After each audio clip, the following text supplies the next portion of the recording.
kuma mu shin gaske ne ka siyar da takarar ko kuma dai ko kuma za a siyar ne ya abin yake? Rabbi shrah li sadri wa yassir li amri wahlul 'uqdatan min lisani yafqahu qawli.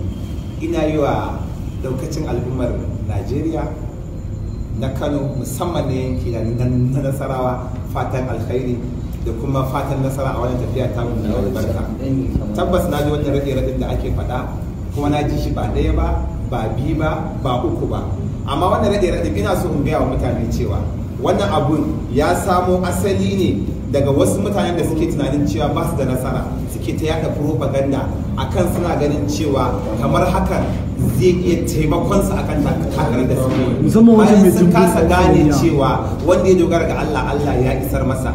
A farko idan ba za ku manta ba, ni ma'aikaci ne na jami'in tsaro, shekara 15 na ina aiki, kuma na yi aiki a gidan da ya fi kowane daraja shine government house. A gidan haka na yi kaya na ajiye aiki na fito na fara wannan gwagwarmayar. Gwagwarmayar nan ta samu asali ne bayan kiraye-kiraye mutane daban-daban da suka ce mu zo muna da irin gudunmu da za mu iya bayarwa, tunda sun ga yadda muke ta yi tun karfinmu da kuma gwargwadon abin da Allah ya hore mana a cikin aljihunmu muna iya yi, muna share mutane hawaye ta fannoni mabambanta. Suka ce mu zo mu takarar nan, na ajiye aiki na ajiye kasuwanci na ajiye hutuna da jin daɗi na, muka ce mu zo mu wannan abin saboda mun san ubangiji ba zai aiko da wani mala'ika daga sama ya zo ya canza mana wannan halin ba, dole sai mun tashi mun canza da kanmu, kamar yadda aya ta zo inna Allah la yughayyiru ma biqaumin hatta yughayyiru ma bi anfusihim. Muka tsarkake niyya, muka sa ubangiji a ciki, muka nemi takara a jam'iyyu kala-kala. Kawai dai abin da na fi so shi ai jam'iyya wani waje ne da ɗan siyasa yake rakuwa da ita, amma almuhim din dai kai din da kake takarar yaya zamantakewa ka take, yaya kake da mutane, shine zai ji ta din cewa ko za a yi ka ko ba za a yi ka ba. Lillahi wa rasulihi zama lafiya ya fi zama dan sarki, mu zauna lafiya da mutane mabambanta. Hakan ne sa tafiyar tamu ta yi shurar da ake tunanin cewa wai kaka ya zo zai sai da takara, kaka ya sai da takara ko zai sai da takara. Wannan zancen ƙarya ne, wannan zancen banza ne. Ba zan bar aiki na in zo dan akan in yi takara wajen in zo in siyarwa da wani ba. Kuma ni dan kasuwa ne, akwai kuɗin da ake samu a siyasa da ba a samun shi a kasuwa ne. Ina kwance a gida ake bugo min waya ko kuma kawai nake ganin alat na ribar kuɗi, ba irin ribar da ban gani ba, daidai gwargwadon dai irin karfi irin na waje na ga kala-kala, kuma amma ba wai kuɗin bane suke burge ni. Abin da ya fi burge ni shine in ga wani ya farin ciki ta dalili na. Ban sanya ake sai da takara ba, kuma idan ma maganar da ake cewa wai amma takara in ka sayar ai kuɗi kake tunanin za a baka, ai na sanya ake neman kuɗi a siyasa. Kowa kuma ina da dan wayewar da akwai abin da ake kira wai da yankan wuta da yan siyasa suke magana. Zan iya zuwa a motoci na kamfen din nan in wari guda 6 in yi wannan guda 3 fentin wani, in yi wannan guda 3 fentin wani, in je can in ce ina son ka, can ma in ce ina son ka, in kai maka motoci. Kai da ka kai fasta abinda za a baka daban da ni da na kai mota, wannan neman kuɗi kenan. Amma ta ina na same shi, ta wani bangaren na same shi.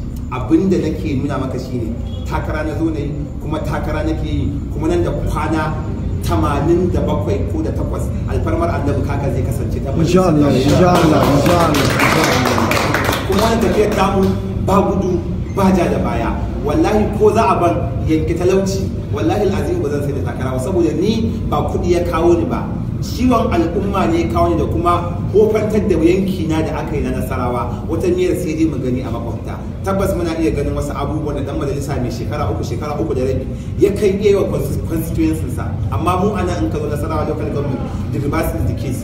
Komai ba ilimi, ba aikin yi, ba kasuwa, kamfanonuwa sun mutu, ba wuta, ba tituna, ba drainages, harkar lafiya a lalace. Asibitocin da muke da su tun lokacin da iyayenmu suna matasa har yanzu ne ba tunanin ya za a zo a expand din su.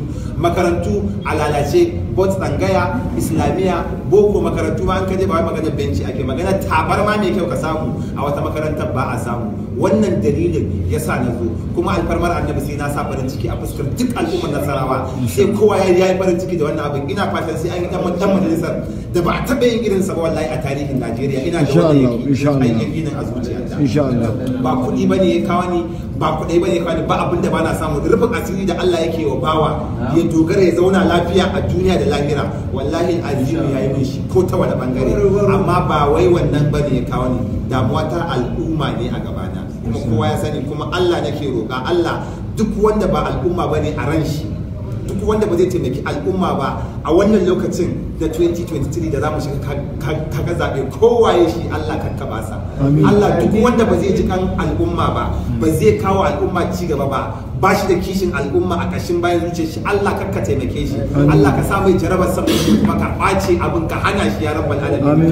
Kowaye Allah duk wanda zai taimaki al'umma, Allah ka ci gaba da karfafarsa. Allah ka Allah ka yi mana jan gora. Allah ka sa albarka a rayuwarmu da kuma rayuwar mutane baki ɗaya. Wannan sako ne ga duk al'ummar Nasarawa waɗanda suke jin wannan raɗe-raɗin. Wannan magana ta ƙarya ce, kuma lakin bayyinat ala al-mudda'i wal yamin ala man. Allahu akbar.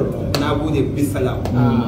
wani kira za ka yi ga al'ummar Nasara akan karɓar katin zaɓe da ake shi fara bada? Tabbas wannan abin ya dace mana tu a wani. Shi farko dai katin zaɓe su gane cewa ba katin zaɓen wanda zai yi amfani da na wani a wannan lokacin. Yanzu abin is digital. Zaɓen za a yi shi ne akan yanar akan kafar sadarwa ta haka kamar kwamfuta ta zamani. Za a sa katinka daga nan zai buɗe maka bayan an yi scanning. In aka dangwala hannunka bai yi ba, za a yi facial, za a sa a fuskarka tukunna zai buɗe. In ya buɗe tukunna za a ce maka nan ga zaben shugaban ƙasa zaɓi, ka zaɓi wanda kake so. Zaɓen sanata tukunna ya buɗe, nan ma kai zaɓa, tukunna ɗan majalisar tarayya ya buɗe, ka zaɓa. It means cewa katin wani ba zai taɓa yi wani amfani ba. Na farko kenan. To ba dalilin ka sai da katin ka, ƙuri'ar ka ma yancin ka ce ta farko. Ba dalilin da za a ce ran nan nayi magana a kai a wani program da muka yi da Hijira TV, na ce ba dalili da za a ce uwa ta sha wahala da ɗanta, ta sha wahala da shi wata tara, kwana tara da awa tara a cikinta tana ɗawainiya da shi, amma ƙarshe saboda son zuciya akan 200 ko 500 ta zo ta zaba mai shugaban da zai hana shi rayuwa, ya hana shi ilimi, ya hana shi lafiya, ya hana shi komai da ita da su baki daya, kuma saboda sanadiyar wannan son zuciyar nata ta sa duk al'umma a cikin wahala. Wannan lokaci ne da duk wani dan siyasa da ya zo kamata yayi a ji meye ma ra'ayin shi, a yi bincike a kan shi kamar yadda muke bincike kafin mu bada auren 'ya'yanmu. To duk dan siyasan da ya zo yana neman ƙuri'ar ma yanzu mu yi bincike a kan shi, waye shi, daga ina yake, yaya zamantakewarsa take da al'umma.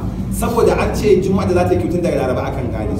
Idan mun ji kirkin ka a baya, don Allah da mun san mun zaɓe ka za ka yi abin da ya dace. Ina kira ga al'umma a ci gaba da yin abin da ya dace. Alfarmar annabi Allah zai ba mu nasara, kuma zai riko da hannunmu, kuma za mu kafa tarihin da har bayan rayuwar mun Allah da sai an ci ribar abubuwan da muka yi a Nasarawa. A karamar hukumar Nasarawa a ƙarƙashin tutar jam'iyyar PRP mai mabudin alkhairi ta Malam Aminu Kano mai tsohon tarihi. Sako kenan daga Honorable Ahmad Muhammad Sale, wanda aka fi sani da kakan alkhairi, inda ya yi ƙarin bayani akan jita-jita da take yawo a cikin gari cewa ya siyar da takararsa. Yau dai kun ji gashi nan bayani daga bakinsa. Muna fatan an faɗa ko kuma an fahimci abubuwan da ya faɗa. Allah ya ba mu nasara. Bisalam.